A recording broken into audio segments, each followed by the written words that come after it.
이제 사도행전이 막바지로 향해 갑니다. 오늘은 사도행전 28장 1절부터 10절 말씀입니다. 바울과 제수 몇 사람을 로마로 압송하고 있던 알렉산드리아 배는 유라굴로라는 이름의 소위 죽음의 광풍으로 인해 참 많은 위기를 넘기며 마침내 15일째 되는 날 아침 이름을 알 수 없는 어느 한 섬에 상륙하기에 이르렀습니다. 그러나 그들의 발행과는 정반대로 뱃머리가 그만 바닷속 모래톱에 처박히면서 배꼬리가 심한 파도에 깨어져 나가기 시작했습니다. 그로 인해 그 배에 타고 있던 276명의 사람들은 헤엄을 치지 못하는 사람들은 부유물에 의지하여 앞으로 전진하기를 반복하다 마침내 모두 안전하게 섬에 도착하게 되었습니다. 섬에 도착하고 시간이 지난 후 알고 보니 놀랍게도 그곳은 멜리데라는 섬이었습니다. 이전에 276명의 일행이 있었던 그레데 섬에서 서쪽으로 800km 떨어져 있던 이 멜리데 섬은 바울이 그토록 가고자 했던 오맹불망 기도하며 꿈꾸었던, 아니 정확하게 말하면 하나님이 이 바울을 보내시고자 했던 바로 로마로 가는 그 길목에 위치했던 섬입니다. 죽음의 광풍 유라굴라 속에서 276명의 사람들은 자신들이 타고 있던 이 배가 도무지 어디로 향하고 있는지, 자신들은 도대체 어디로 휩쓸려 가고 있는지 전혀 알지 못했습니다. 해도 보이지 않는 한마디로 칠흑 같은 어둠 속에서 무려 14일 동안 바울 일행이 광풍 유라굴라에 떠밀려서 도착하게 된 곳이 바로 오늘 본문 1절에서 언급하고 있는 로마의 길목이라 할 수 있는 멜리데 섬이었습니다. 당시 넓고 넓은 지중해에서 광풍에 휩싸여 있던 이 배가 지도상에서 보면 고작 한 개의 작은 점과 같은 이 멜리데 섬에 안착하는 것은 확률적으로는 제로, 한마디로 기적과 같은 일이었습니다. 이 기적은 다름 아닌 이제 로마 황제의 그 법정에 바울을 세우기 위한 우리 하나님의 놀라운 섭리였습니다. 오늘 본문 2절의 말씀을 함께 읽겠습니다. 비가 오고 날이 참해 원주민들이 우리에게 특별한 동정을 하여 불을 피워 우리를 다 영접하더라. 멜리데 섬에 도착한 276명의 바울 일행을 발견한 그 섬의 원주민들은 방금 읽은 2절 말씀처럼 그들을 특별한 동정의 대상으로 여겼습니다.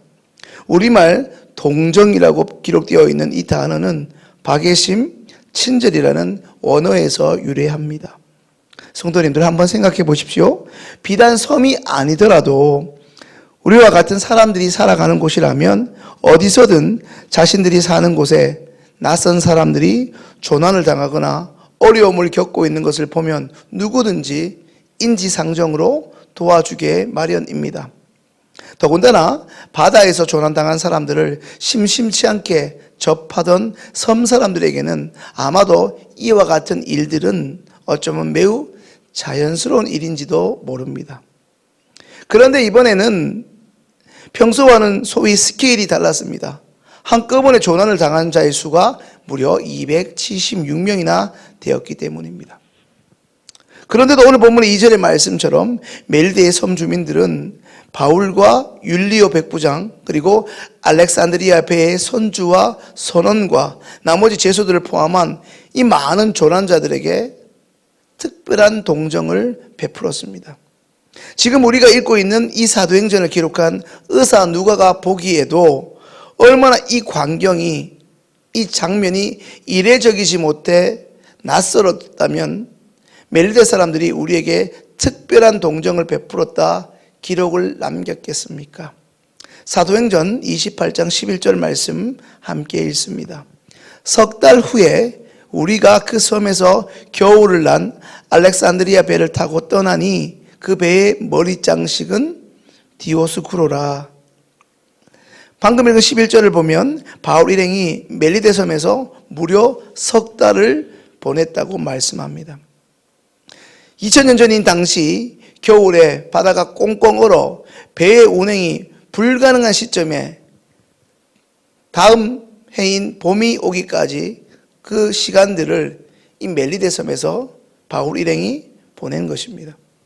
석 달이라는 결코 짧지 않은 시간 동안 276명 중 군인들의 식사비는 아마도 그들이 속해 있는 로마 당국이, 그리고 선장과 선원들의 숙식비는 아마도 그들을 고용한 선주가 책임졌을 것입니다. 그리고 나머지 승객들, 그들은 자비로 자신들의 경비를 지불하고 책임졌을 겁니다. 하지만 성도님들, 잘 아시는 대로 사도 바울은 너무나 가난했습니다.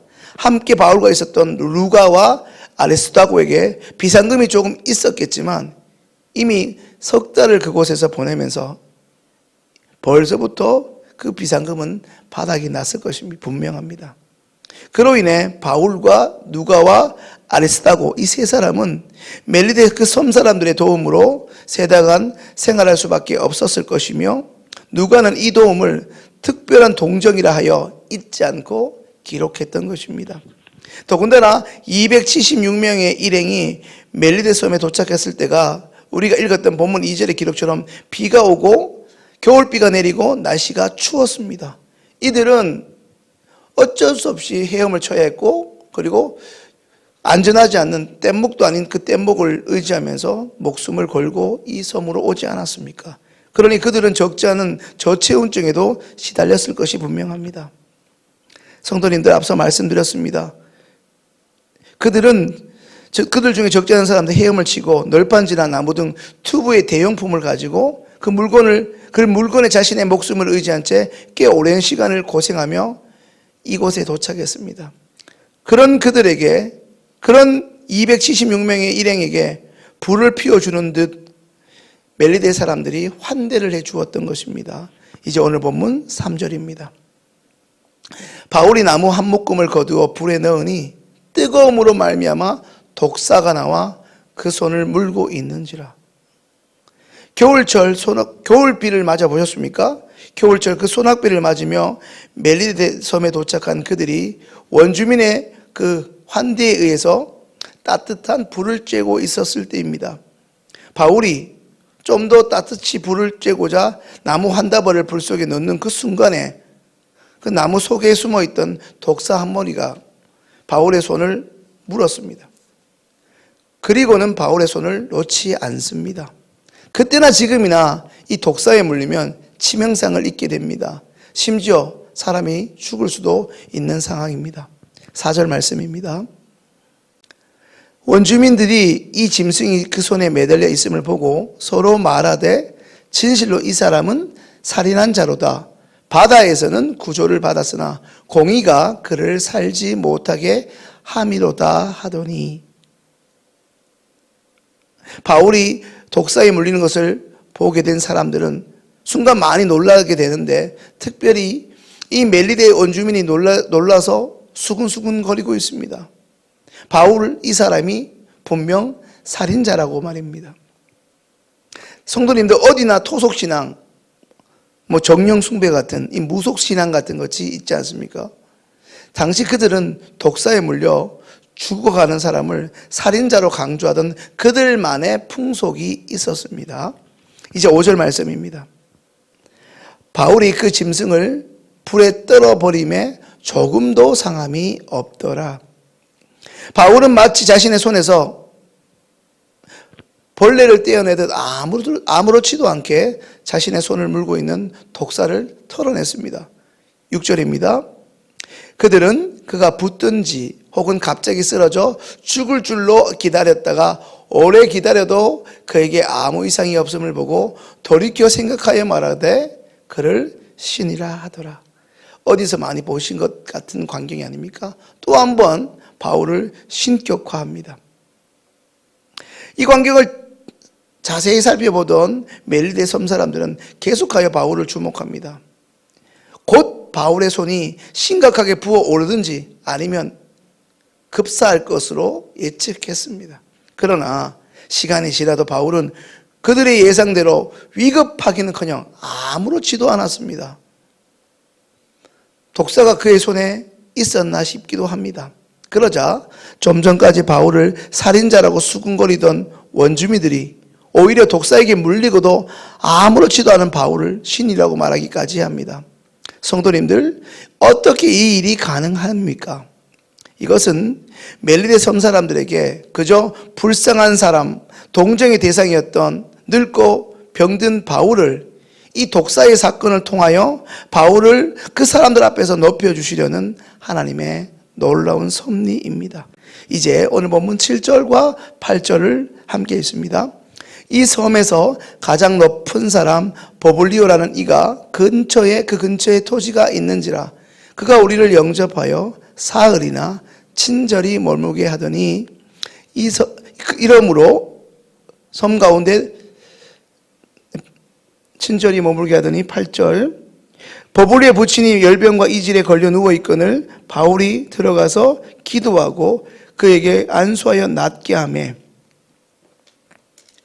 독사에 물리고도 죽지 않은 바울의 일이 그 섬에서 파다하게 소문이 나게 되고 이 일로 버블리오라는 멜리데 섬의 추장과 기억 한 건에는 추장이라고 기록되어 있는데요. 유력한 지도자가 바울을 초대하고 거기서 바울은 그 지도자의 부친의 열병과 이질을 고치게 됩니다. 당시로서는 그 열병과 이질이 가벼운 질병이 아니었습니다. 독사 사건과 버블리오 부친의 치유 사건으로 인해 멜리데 섬 사람들이 바울에게로 이제 몰려듭니다. 9절 말씀 읽겠습니다. 이러므로 섬 가운데 다른 병든 사람들이 와서 고침을 받고 9절에 기록된 다른 병든 사람들이라고 되어 있는데 헬라어 원문에는 다른 병든 사람들이 아니라 남은 병자들입니다. 그러니까 바울에게 고침받지 못했던 나머지 사람들이 순식간에 바울에게 몰려와 바울이 떠나가기 전에 그동안 나를 괴롭히고 있던 지병과 그 아픔과 고통과 통증으로부터 낫겠다고 몰려든 것입니다. 2000년 전에 당시 의학으로는 고칠 수 없었던 많은 병으로 고통받던 그 멜리데 섬 사람들이 하나둘씩 바울에게로 나왔습니다. 성도님들, 한 가지 여기서 분명한 것은 결코 바울이 그 멜리데 사람들의 육체적인 질병만 고쳤겠느냐 하는 것입니다. 우리가 아는 바울이 누구입니까? 그는 분명 예수 그리스도의 복음을 증거하고도 남았을 것입니다. 그는 목숨의 위협을 받고서도 예수 그리스도의 복음을 증거하기를 주저하지 않았던 사도가 아니었습니까? 멜리데 섬에 도착하여 그곳 원주민으로부터 특별한 동정의 대상으로 섬김만 받고 도움만 받던 바울이 어느 순간부터 하나님의 능력과 하나님의 섭리를 힘입어 이제 그곳 사람들의 질병을 고쳐주며 하나님의 복음을 증거하고 있습니다. 말씀을 정리하기 전에 다시 한번 오늘 본문 2절의 말씀을 보겠습니다. 비가 오고 날이 참에 원주민들이 우리에게 특별한 동정을 하여 불을 피워 우리를 다 영접하더라. 겨울비가 쏟아지고 추위가 기승을 부리던 바로 그날 아침에 그저 섬 사람들의 도움만 필요할 것 같고 자신들에게 훗날 무언가 도움이 될 거라고 전혀 예상하지도 않았던 그들에게 어찌 보면 이제 늙고 병약해 보이는 이 한 사람, 바로 사도 바울이 멜리데 섬 주민들을 육체적으로 그리고 영적으로 구원하고자 보내주신 하나님의 특별한 선물이었던 것입니다. 바울은 그들에게 하나님의 축복의 도구였고 구원의 통로였습니다. 오늘 본문 10절 말씀 읽겠습니다. 후한 예로 우리를 대접하고 떠날 때에 우리 쓸 것을 배에 실었더라. 바울을 통해 하나님의 은혜와 구원을 경험한 멜리데 섬 사람들은 후한 예로 자신들이 할 수 있는 모든 것을 동원해 바울 일행을 끝까지 극진히 대접했습니다. 그것으로 부족했던지 석 달 후에 겨울을 나고 이제 자신이 살고 있는 곳을 떠나는 그 바울 일행에게 그들이 배를 타고 이동하는 동안 필요한 물품들을 넉넉히 챙겨주기까지 합니다. 사랑하는 시흥의 성도님들, 오늘 우리는 어떤 존재로 살아가고 있습니까?